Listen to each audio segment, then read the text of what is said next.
Hello and good evening. Here's the national news on Wells Radio 89.3 FM, your preferred wholesome radio. We're reaching you live from Wells Broadcasting House, along Galafia Avenue, Oluyole Estate, Ibadan. I am Toby Owoaje. First, the headlines. Federal government to let journalists join troops during military operations. OISEC publishes rules and schedule for local government primaries. Police deploy officers to all polling units ahead of Ekiti election. IPOB warns members against defying Kanu's authority on appointments. Those are the headlines, now the news in detail.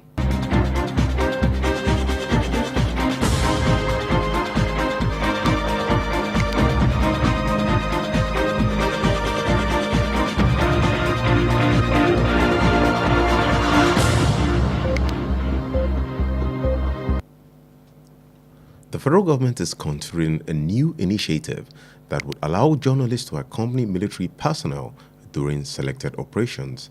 This was said to be in a bid to improve security reporting and give the public greater insight into realities of counterinsurgency and other internal security efforts.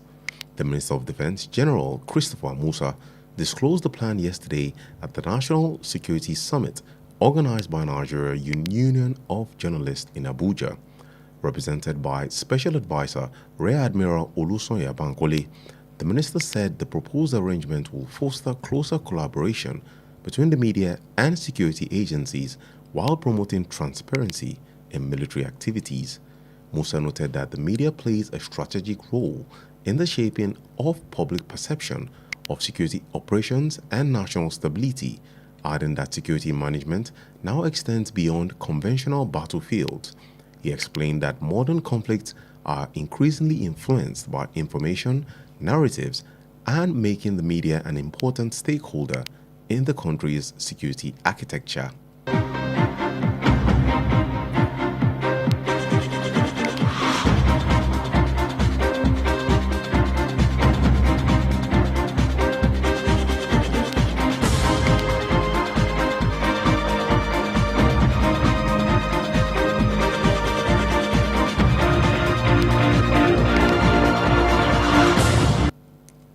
The federal government has stepped up efforts to strengthen revenue collection and curb leakages by engaging the banking sector on Revenue Optimization Assurance Platform, a digital system designed to improve transparency and accountability in public finance management. Speaking at a sensitization workshop organized by the Office of the Accountant General of the Federation in Abuja today, the Minister of Finance and Coordinating Minister of the Economy, Taiwo Oyedele, represented by the Permanent Secretary Special Duties, Mohammed Danjuma, said the platform was introduced to modernize revenue collection across the government agencies. He described RevUp as a centralized digital platform that enables federal agencies to generate, collect, monitor, and report revenues in real time. According to him, the initiative is intended to replace the fragmented manual process that have long been undermined efficient revenue administration in the country. The Petroleum Products Retail Outlet Owners Association of Nigeria, Petron, has called on refiners, depot, and petroleum products importers to immediately adjust their prices downward in line with the recent decline in global crude oil prices. It said that the adjustment would enable Nigerian consumers to benefit from the easing market conditions. The association said that the drop in international crude oil prices present a clear opportunity for operators in the downstream petroleum sector to reduce both ex-depot and retail pump prices, providing much-needed relief to the household and business owners grappling with the economic pressures. The association national president, Billy Gilly Harry, said the realities of the international oil market should be reflected in local petroleum pricing.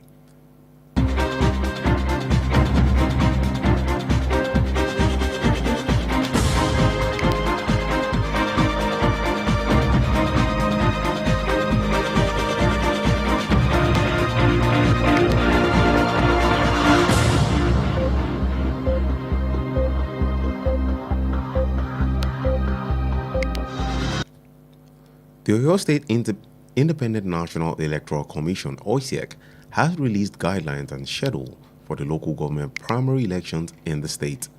OISEC Chairman Dr. Afeez Adeniyi disclosed this during an interactive meeting with the representative of registered political parties in Oyo State. The meeting held at the Commission's headquarters in Ibadan. According to the guidelines, political parties are to conduct their primary between June 29 and July 27, 2026. Addressing participants, Dr. Adeniyi emphasized the critical role of political parties in the electoral process. He urged them to diligently discharge their constitutional responsibilities to ensure a credible and peaceful election. He stressed the importance of conducting party primaries within the stipulated period and submitting the names of successful candidates to the Commission as required by the electoral law. OISEC chairman also urged political parties to be careful and study and adhere the election guidelines issued by the Commission. He noted that compliance will help prevent avoidable pre-election disputes and litigations.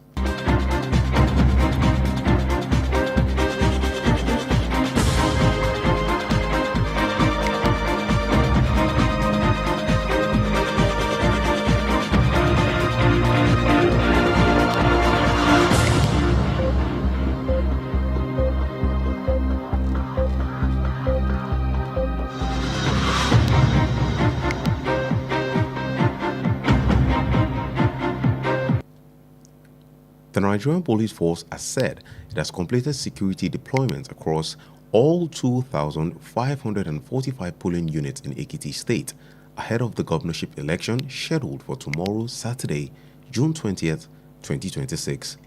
Commissioner of Police in charge of election security, CP Shogunle Abayomi, today said a multi-layered security architecture had been adopted to guarantee a peaceful, credible, and hitch-free election.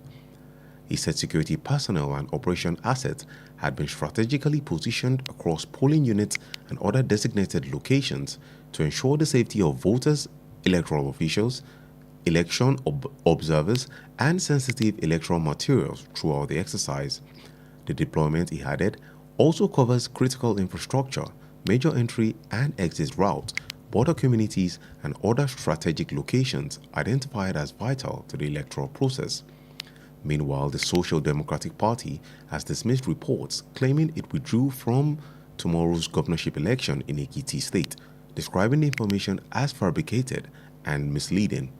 In a statement issued today in Abuja, the SDP National Publicity Secretary Rufus Ayiniba said the party's candidate Isaac Alade remained firmly in the race and was duly recognized by the Independent National Electoral Commission. Ayiniba assured voters that the party's name remains on the ballot and urged the public to disregard what he described as a false withdrawal notice circulated by political jobbers.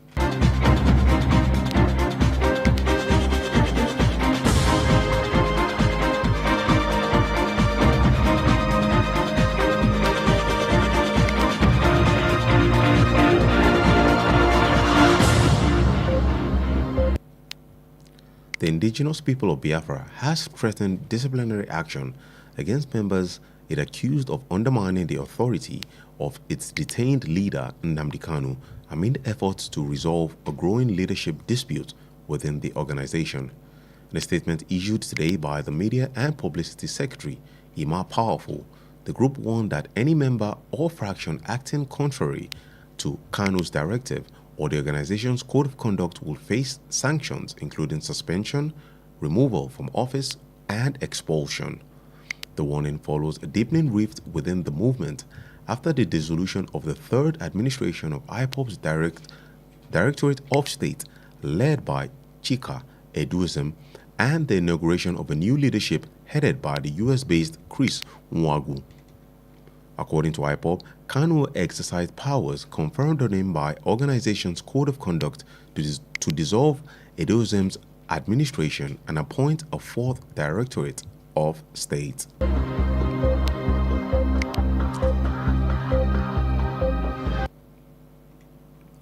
And that's it on the national news for tonight. Before we end the news, here are the highlights. The federal government is considering a new initiative that would allow journalists to accompany military personnel during selected operations. The federal government has stepped up efforts to strengthen revenue collection, curb leakages by engaging banking sector on the Revenue Optimization Assurance Platform, a digital system designed to improve transparency, accountability in public finance management.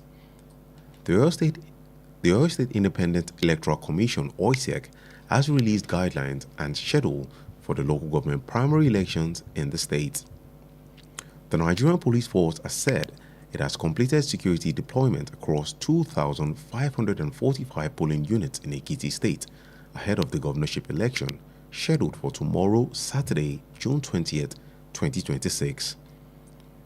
The Social Democratic Party has dismissed reports claiming it withdrew from tomorrow's governorship election in Ekiti State, describing the information as fabricated and misleading. The indigenous people of Biafra has threatened disciplinary action against members it accused of undermining the authority of its detained leader, Nnamdi Kanu, amid efforts to resolve a growing leadership dispute within the organization. The bulletin was compiled and edited by Kunle Olowu. Stay connected with us on all social media platforms at Wells Radio 893. Like our Facebook page at Wells Radio 893 FM fan page. Listen live by our website www.wellsradio893.com. Also call or WhatsApp Wells Radio Newsroom on 091 6893 2000 for any eyewitness.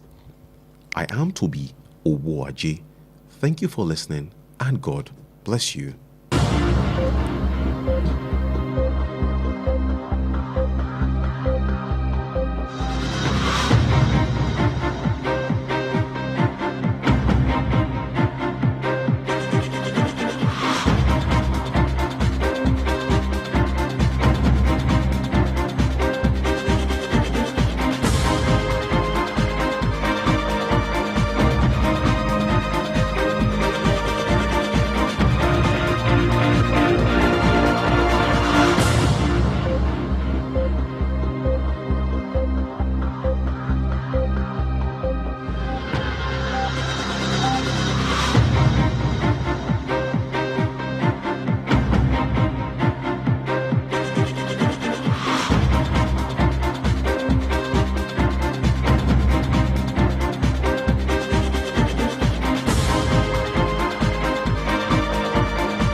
Ilé Emma Yikuro, Wells Radio 89.3 FM, níbẹ̀ gangan lẹ́wà.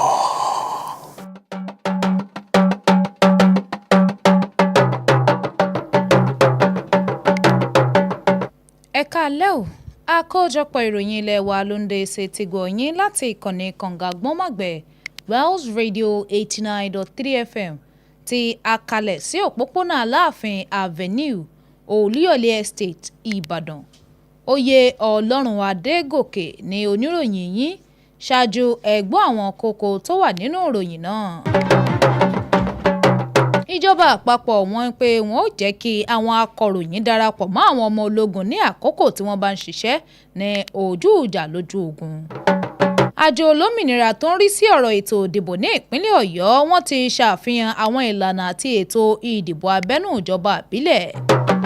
Iléeṣẹ́ ọlọ́pàá ti tú àwọn òṣìṣẹ́ wọn síta sí gbogbo ibi tí ètò ìdìbò ti wáyé ṣáájú ètò ìdìbò tí ó wáyé ní ìpínlẹ̀ Èkìtì lọ́la òde yìí.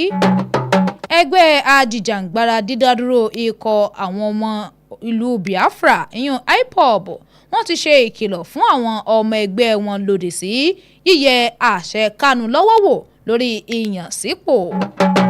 Ní báyìí ẹ gbọ́ ìròyìn náà lẹ́kùnrẹ́rẹ́.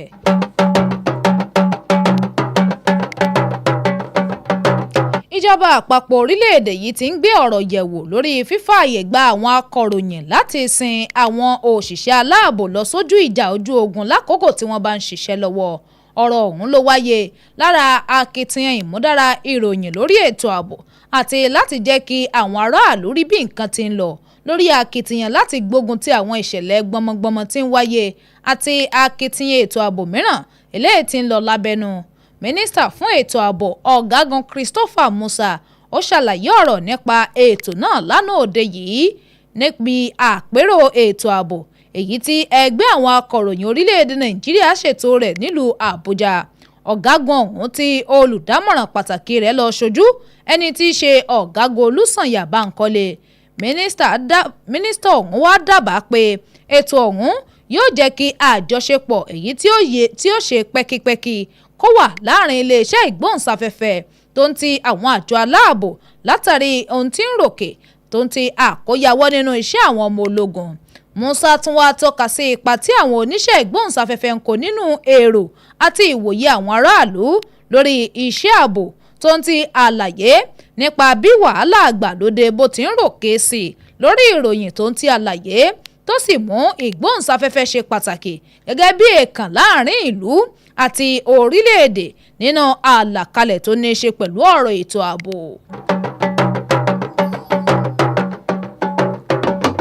Ìjọba àpapọ̀ orílẹ̀-èdè yìí ti fi kún akitiyan wọn láti fi kún okùn owó tí wọ́n ń pa á wọlé àti láti dènà mọ́ ibi tí owó ti ń jò nísàlẹ̀ nípasẹ̀ àwọn ẹ̀ka ilé ìfowópamọ́ lórí ojú òpó eléyìí tí ó mọ̀ rí sí àrídájú owó tí ń wọlé èyí tí wọ́n ti ṣètò rẹ̀ fún ìmúdára àkóyawọ́ nínú àmójútó òṣùnà ìlú.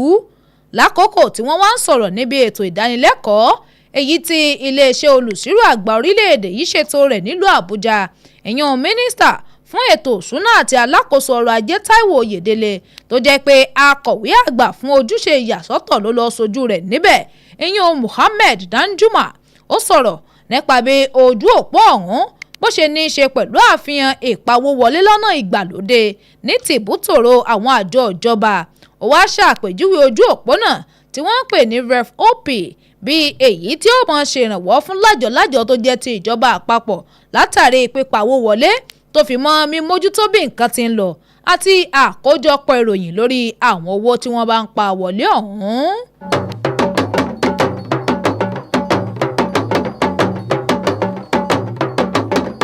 Ẹgbẹ́ àwọn tó ní ilé epo lórílẹ̀‐èdè Nàìjíríà yun Petran wọ́n ti ké pe àwọn tó ní ẹbò fọ́po tó ń ti àwọn tó ń kó epo rọ̀bì wọlé sórílẹ̀‐èdè yìí láti gbé ìgbésẹ̀ lójú ẹsẹ̀ lórí wíwá nǹkan ṣe sí ọ̀rọ̀ owó epo láti mú kí owó rẹ̀ ó já wálẹ̀ pẹ̀lú bí owó epo rọ̀bì ṣe ti já wálẹ̀ láìpẹ́ yìí nínú ọjà àgbáyé. Ẹgbẹ́ ọ̀hún wọ́n pe àtúnṣe náà yóò fààyè sílẹ̀ fún àwọn ọmọ orílẹ̀-èdè Nàìjíríà tó jẹ́ olùmúlò láti jẹ àǹfààní nínú bí nǹkan ti ṣe rọrùn nínú ọjà. Ẹgbẹ́ ọ̀hún wá tẹ ọwọ́ wájú lórí pé ìjáwálẹ̀ iye owó epo rọ̀bì lágbàáyé wọ́n pé ó jẹ́ àǹfààní fún àwọn tó ń pèsè àti ẹ̀ka tó ń rí sí ọ̀rọ̀ epo láti mú àdínkù bá iye owó tí wọ́n ń tà á kí nǹkan lè bá tura fún àwọn ìdílé ìṣòwò àti láti mú nǹkan rọrùn lórí ìfúngunmọ́ tó wà lórí ọrọ̀ ajé wa. Ààrẹ ẹgbẹ́ ọ̀hún lórílẹ̀‐èdè yìí Billy Gills-Harry ó sọ̀rọ̀ lórí bó ṣe yẹ kí nǹkan farahàn nípa bí ọjà epo ti ṣe já wálẹ̀ lágbàáyé kó sì hàn nínú owó epo wa ní abẹ́lé náà.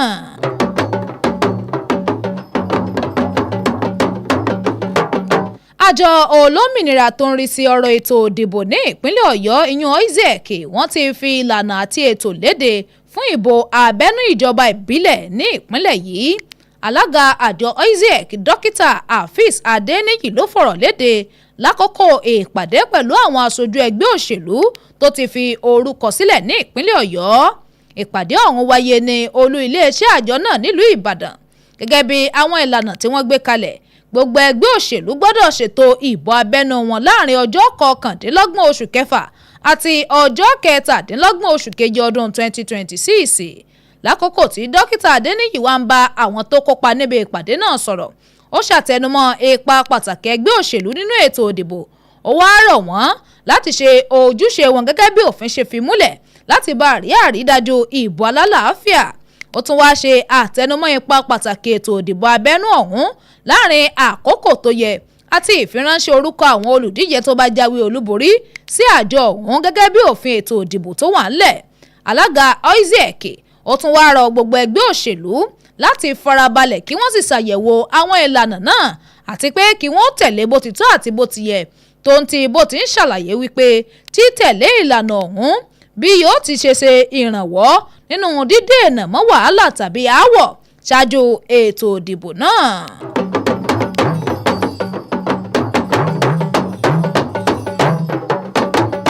Iléeṣẹ́ ọlọ́pàá Nàìjíríà ti pé àwọn ti parí gbogbo ìgbésẹ̀ ṣíṣe ìtújáde síta àwọn òṣìṣẹ́ aláàbò sí àwọn agbègbè tí ìbò ti wáyé tó jẹ́ 2,245 ní ìpínlẹ̀ Èkìtì ṣáájú ètò ìdìbò gómìnà tí ó wáyé lọ́la ọjọ́ àbámẹ́ta 20 nínú oṣù kẹfà ọdún 2026 gẹ́gẹ́ bí wọ́n ṣe ṣètò rẹ̀.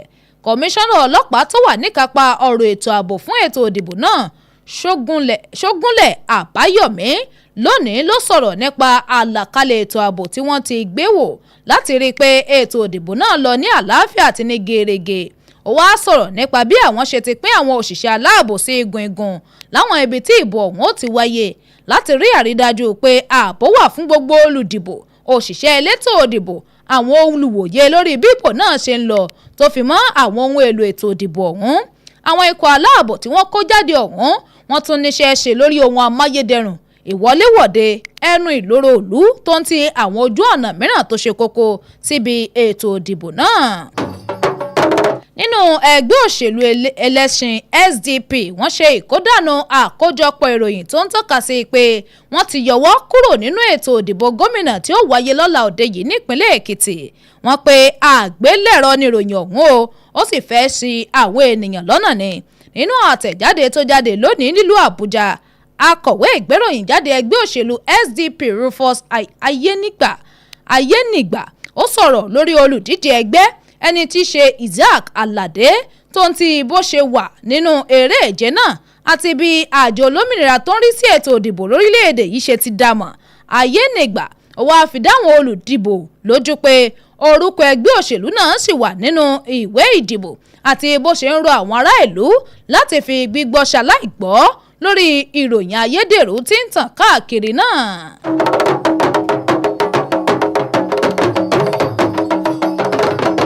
Ẹgbẹ́ tó ń jìjàgbara fún ìdádúró Biafra ìyàn IPOB ni wọ́n ti ń halẹ̀ pẹ̀lú ìdúnkookò láti gbé ìgbésẹ̀ ìbáwí alágbára lòdì sí àwọn ọmọ ẹgbẹ́ tí wọ́n bá ti fẹ̀sùn kàn wípé wọ́n ń ṣe ìjẹ́lẹ́sẹ̀ tàbí fojú tẹ́ńbẹ́lú àṣẹ olórí wọn tó sì wà nínú àhámọ́ ìyàn Nnamdi Kanu lórí akitiyan láti yanjú aáwọ̀ adarí tó ń ròkè nínú ẹgbẹ́ ọ̀hún.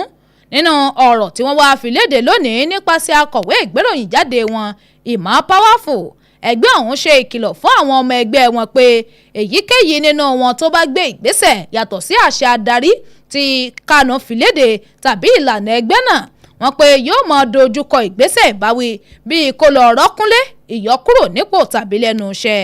Ìkìlọ̀ ọ̀hún wá wáyé láàrin aáwọ̀ tó jinlẹ̀ èyí tó wáyé láàrin àwọn ọmọ ẹgbẹ́ náà lẹ́yìn ìtúká ilé adarí kẹta IPOB tí Chika Edoziem léwájú rẹ̀ àti ìfilọ́lẹ̀ ètò ìyànsípò àwọn adarí tuntun tí Chris Nwago tí ó fi ìlú Amẹ́ríkà ṣe ibùgbé tí ó jẹ́ adarí rẹ̀. Gẹ́gẹ́ bí ohun tí IPOB fi léde, Kanu ó lo ipò agbára rẹ̀ láti tú ilé ká mọ́ Edoziem lórí tó ń ti bó ṣe yan àwọn ẹ̀gbọ́n olùdarí ẹlẹ́ẹ̀kẹrin tuntun náà.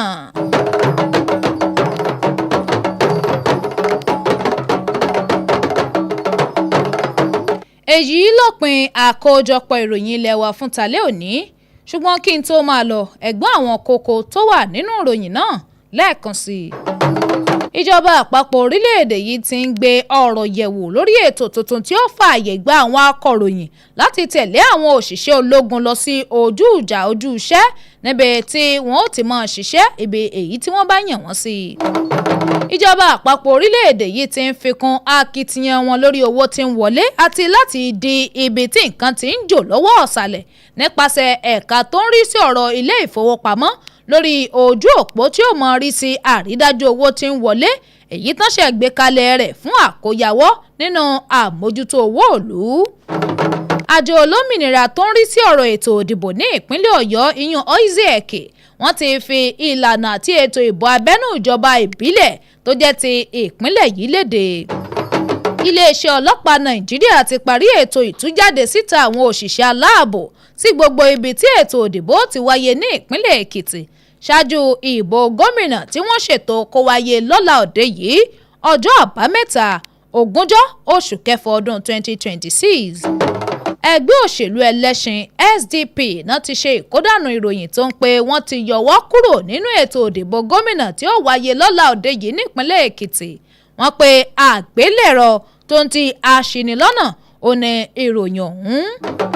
Ẹgbẹ́ ajìjàǹgbara fún ìdádúró Biafra náà ti ń dúnkookò ìgbésẹ̀ ìbáwí lòdì sí àwọn ọmọ ẹgbẹ́ tí wọ́n bá fẹ̀sùn kàn wípé ó yẹ àṣẹ olórí wọn tó wà láhàámọ́ wò ìyún Nnamdi Kanu tàbí pé ó ń fojú tẹ́ńbẹ́lú àṣẹ rẹ̀ láàrin akitiyan láti yanjú aáwọ̀ adarí tó ń ròkè nínú ẹgbẹ́ náà. Èyí lópin àkójọpọ̀ ìròyìn ilé wa fún tàlẹ́ òní. Àkójọpọ̀ àti àtúntò ìròyìn náà ló wáyé látọwọ́ Kúnlé Olówù. Ẹ darapọ̀ mọ́ wa lójú òpó ayélujára wa gbogbo Wells Radio 893 lójú òpó Facebook wa Wells Radio 893 FM fanpage bákan náà lórí ìtàkùn àgbáyé wa gbogbo www.wellsradio893.com.